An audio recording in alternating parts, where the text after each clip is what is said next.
and ask anybody to declare pecuniary interest, either now if it arises down the agenda. No delegations this morning. Action items, exhibit contract. Whoop, riding the rails. Sorry, I went too fast there for you. All right, so we have a pretty exciting opportunity that has come to us. And in my report, I mentioned that from time to time, we just seem to be very fortunate with some of the opportunities that come through our door and some of the people that come to us. And this particular group of individuals is very passionate about the rail history in the county, as we are at the Bruce County Museum as well. Transportation has always been a theme for us there at the museum. And what has happened is this group has come forward and they have presented to us a concept, and you'll see in the diagrams that are attached, kind of a standalone depiction of the rail history throughout Bruce County, and it's pretty impressive. The storyline obviously talks about the main, it's in diorama format. The concept of the exhibition is that it is modular in nature, so each of the pieces could be taken out and used separately, but collectively as one standalone piece, it's a pretty impressive exhibition.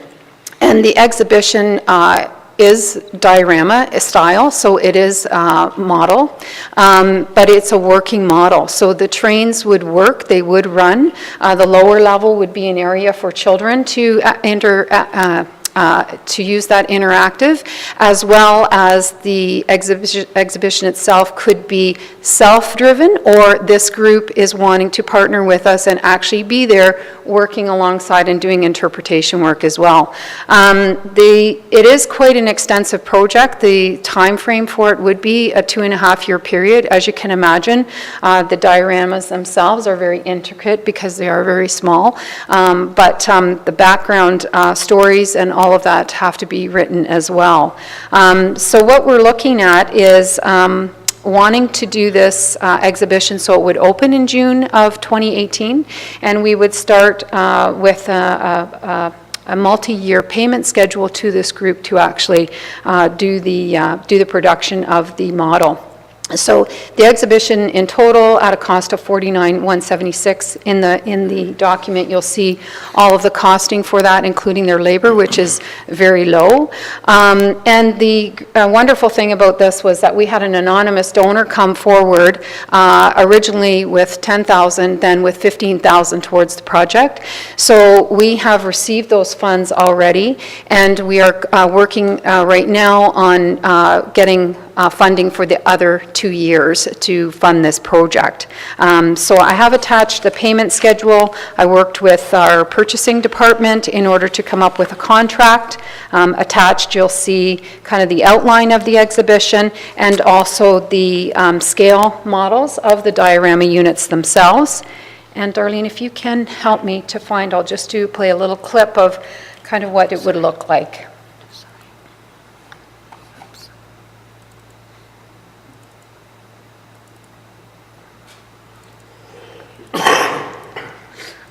I would have never found that. You would have, it just would have been next week. Same with me. I had so many things open. I was going to say. I didn't want to bring that up for fear it Yeah. would get lost. Closed out. It just takes a second, sorry. Oh, it's slow. Very slow. Oh my good God. Check. No, that drives me nuts when it does that. I can't do anything to make it. See, it's going Yeah, across. it's coming. It's coming, it just slow. There we go. Come along. And then we'll just have to arrow down to Okay. it. But I To did, the other one. I did test it out at my desk when I opened it. Okay. And it worked. So Sounds good. it's okay to work. Yeah, it's just a short clip, but Okay. That's okay. No, jeez.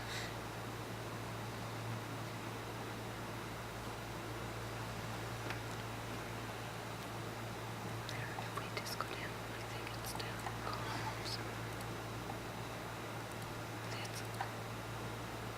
Hopefully it's going to do it now. Here it is. Try it now. okay. Let's click on that. Is it going to Do do you have to it click on worse? it again? Try it again. Or just on that one? Do I click on there? Maybe it's not. It opened at my desk. Something's coming. Or is it open right in here? Just try it again. I didn't try it at this machine. I tried it at my desk. Okay. It worked. And it's not. No, it's not opening. Sorry. Okay. It did work. Sorry about that. We had a little technical difficulty. What I can do perhaps is,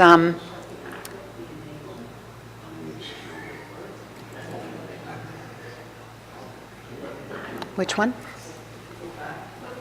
Okay, let's open. Mm-hmm. Okay, if we just go back. Yeah, it seemed to work in the Word document, but not when it was converted into PDF, so Darlene had work to Let's see if we help can out do with this. that. I think So I'm we gonna have exit to out? exit right out Okay. and try it again. Yeah? Just take a second. Okay. I can not do it. Technical difficulties. Because it did work in my desk. There we go. Yes. So, let's try it again. There we go. Should open there. I think it's coming. Yeah, There yeah, we go. okay. So this is the little clip. Sorry about I that. can just exit Yeah, out of here. yeah. And it should be Yeah. good. So basically what you're seeing here is a scale model that they have been working on. So it's very realistic in terms of the imagery, what the area looked like at that time as well. And the important part of this is that what you're seeing as well, when the exhibit is finished, is that it will be a working model. That's just kind of showing the background there. And of course, there will be didactic panels that will explain the history. We're also looking at working with two gentlemen who actually were working in the rail industry at the time to do video as well with them, because it's important that we capture some of that oral history of the individuals who actually worked on the rails in the county as well. So I'd be happy to answer any questions. There is a staff recommendation. Do I have a mover and seconder, and then we'll open it up? Robert? Jay? Discussions? Milt, and then Jay, sorry. I don't see Wyerton mentioned there. Like, is there any significance? I mean, there was a rail station there for years and years, but still it's not part of this exhibit, right? Yeah, so the other side of this is when we were approached in terms of looking at it. We had talked about some of the main rail stations, but also having the flexibility to bring in the other stories as well. So Wyerton will be looked at in terms of a story to bring forward in this. Might not be for 2018, but again, when we're looking at the structures that we're building in the museum, as you know, from the marine, from the general hunter to the general store to the most current, which is the rise of community, it's about building the structure and then having the capacity to change the story internally. So that would definitely be a focus for us moving forward as well. But it's not part of this exhibit. Not part of this original concept. Oh. Jay, then Ann? We do have the original turret system in Wyerton, but we just have to take down the Foodland store first. It's underneath it, so. I see where you're going with that question, Milton. Hopefully it could be involved in the future. I don't know if there's any plans for that, but my question is, I always look at a layout of expenses, and I look at the museum. I know it's a costly venture. Has there been any projections on income, even when you put in a new exhibit, that you should be expecting to hold present income or an increase of visitors to the museum? And has there been any thought pattern to that? And maybe that would help to the expense sheet if we're showing that we're looking at 10% increase for the first year when the exhibit comes in or that type of thing. So maybe that has been done, I maybe just didn't see it.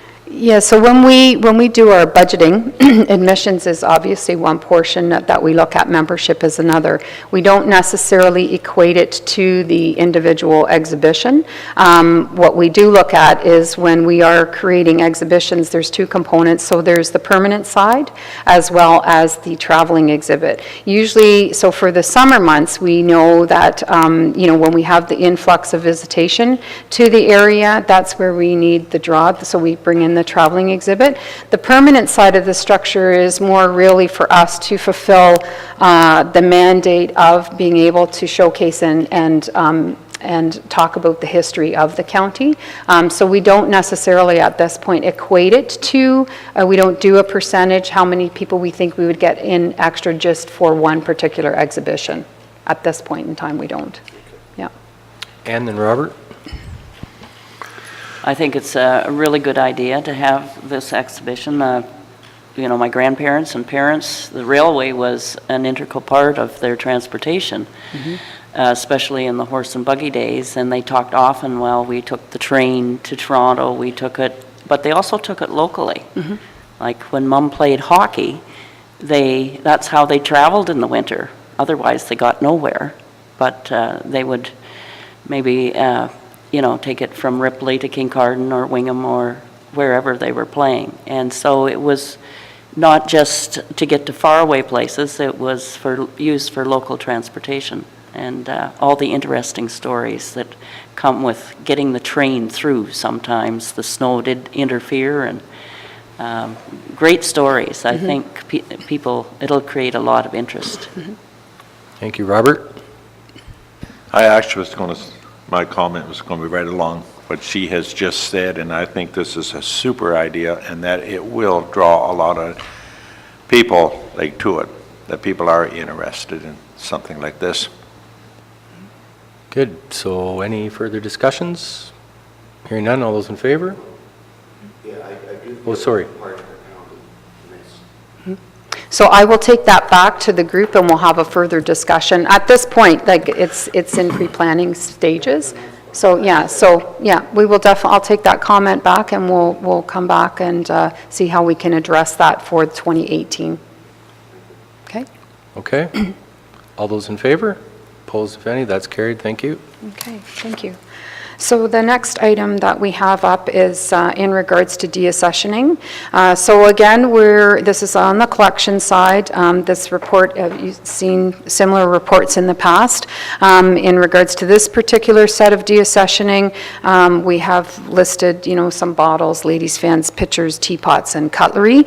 So as we go through that process, and the list of the actual items is attached, and mode of deaccession is also attached for your approval as well.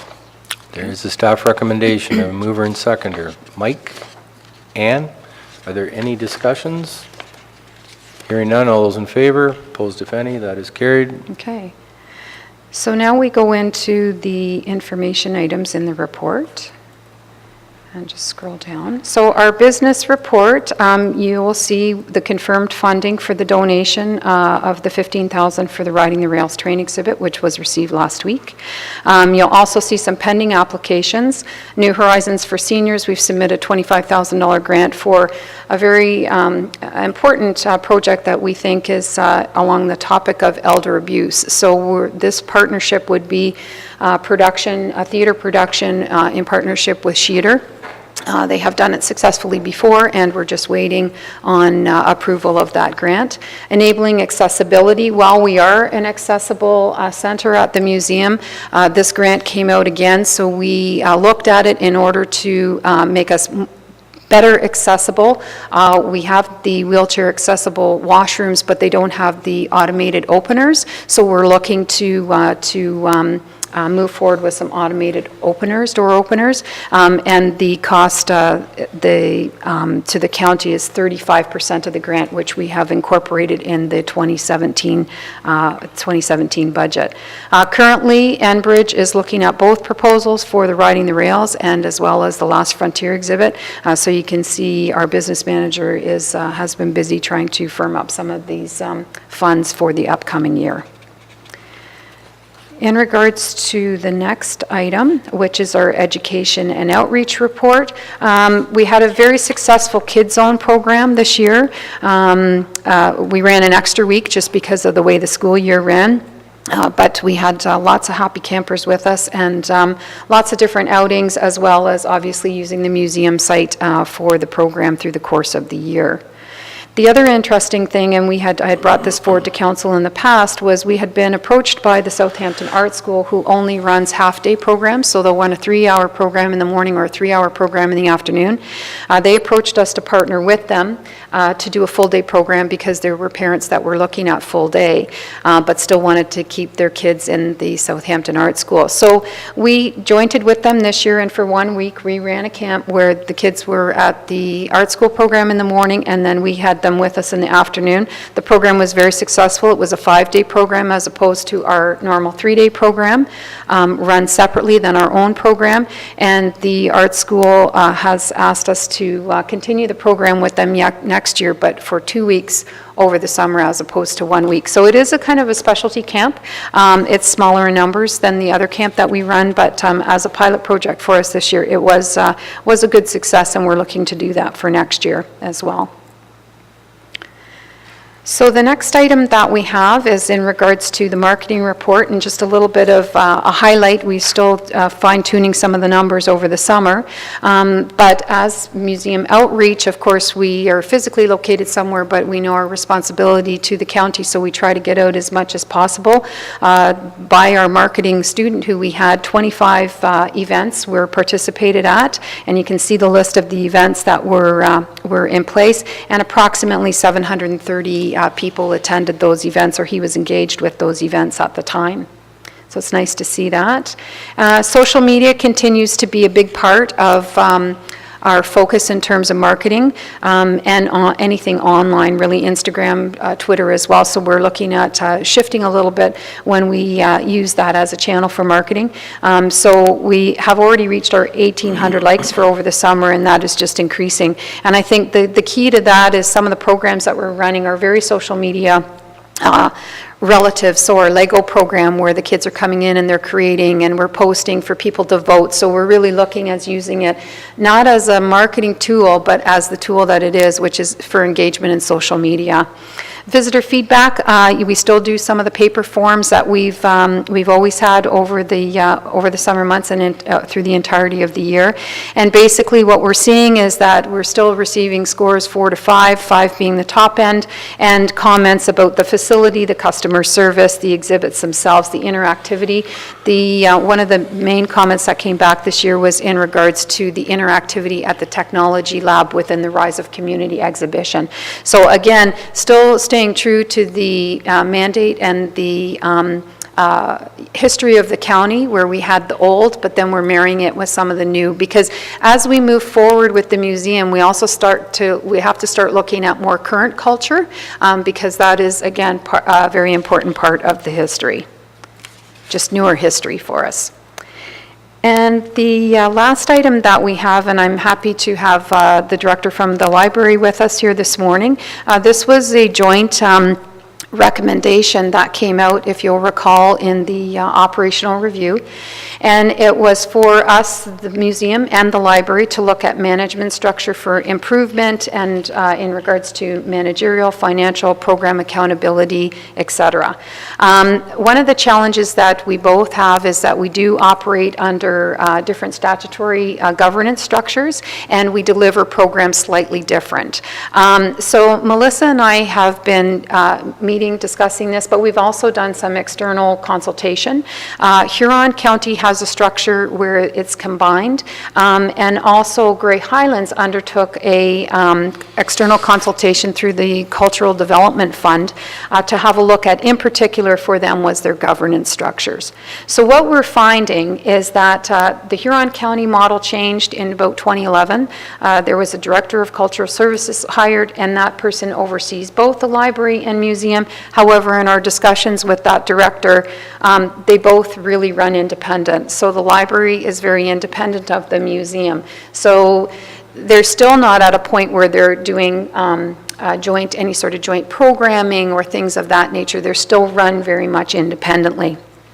In the Grey Highlands model, there was a consideration report that was put forward, and basically they had come up with several recommendations. You can see from the list: status quo, capacity building, joint programming, and strategic planning was one that seemed to be seemed to strike some relevance when Melissa and I were reviewing. At this point, there has been no change. They have not moved forward with anything, so they're still operating as they were in the status quo. And there isn't, I have not heard anything back as they're moving forward with any of the recommendations that were put forward in the report. So it is important to recognize that both the library and the museum currently operate under different statutory governance statutes, of which the Public Libraries Act, and the other is the Regulation 877 with the Ontario Heritage Act for the museums in terms of criteria. When Melissa and I had further discussions and a review, it seems like the governance structures and models are well defined. We're being successfully accomplishing things that we need to do in regards to delivering ongoing service to the patrons and seasonal residents and visitors of Bruce County. And over the past few years, the museum and library have worked together successfully on several projects. And part of this was, aligning in terms of our similar patron base. So several years ago, there was a library museum free pass program. We've provided summer programming at the libraries, again, part of our outreach. We've done cross-training of the summer students so that they're able to speak intelligently about both programs when they're out within the communities, being able to talk about both services that are provided. The library worked with us and was one of our partners on our Museum Munchkin program, our preschool program that we started, which is also aligns with the literacy program for the library as well. And they've also participated in our special guest programming. So it's believed that if we had a well-defined programming strategy for both library and museum, that we would be able to find more synergies in terms of the services and the programs while we're leveraging funding and resources, because there are opportunities from a funding perspective and from a resourcing perspective with both departments that we could leverage if we really focused on this aspect. So this is where we're looking to move forward with implementing a programming committee. The library has programming staff, the museum has programming staff, and we would like to strike a committee between the two to develop a programming strategy that would focus on outcome-based plans and programs that would benefit both all of the patrons as well as fit and align with our strategic plans both for the library and the museum as well. And we'd like to hold the first meeting in October and then present some findings of those of that work Q1 2017. Okay, thank you, Kathy. There is a staff recommendation, mover and seconder, put it on the floor, and then we'll have some discussion. Mike and Robert? Okay, discussions. Jay? Back to the camps. So just to make myself a little clearer on it, what would the percentage of the kids that use the camps be from just the local area? Good question. And it's interesting because when we say local, lots of the kids come from out of area, but their grandparents or their parents have homes here. So they could be, they're seasonal residents, right? Many of them. But we also have, we have had kids in the past from Owen Sound.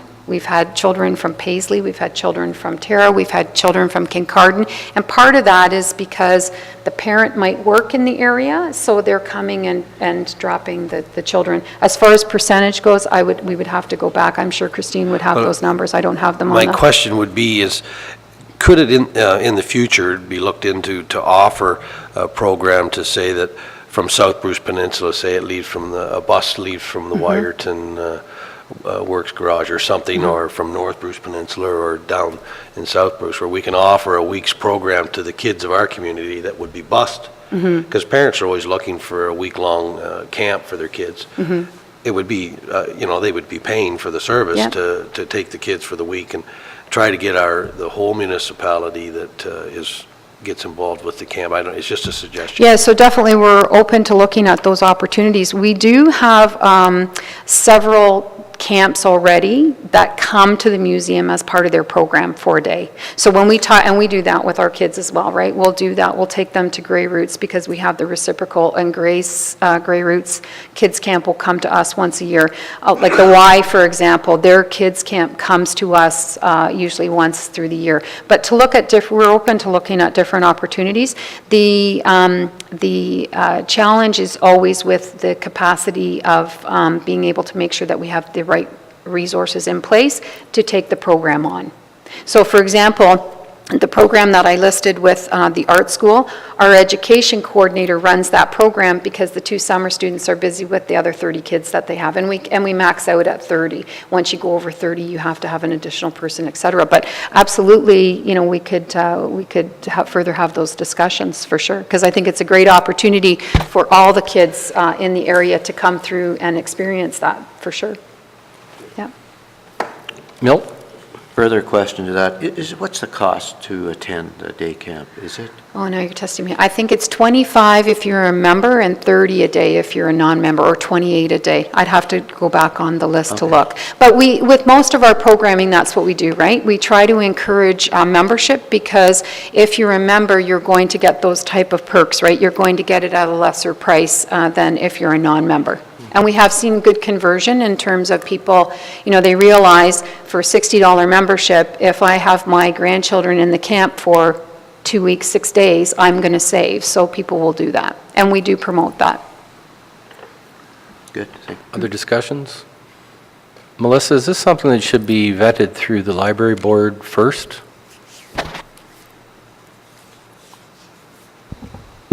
I can bring it to the next meeting for the whole board to see and make a motion on, for sure. Okay. Okay. Anything else? Any other discussions? All those in favor? Opposed, if any? That is carried. Thank you. Okay. And that's it. That's it. Motion to adjourn. Ann, Jay, all those in favor? Thank you. Okay. Thank you. For sponsorship for the rail, you should get a hold of CP and CM. Yeah, we've already targeted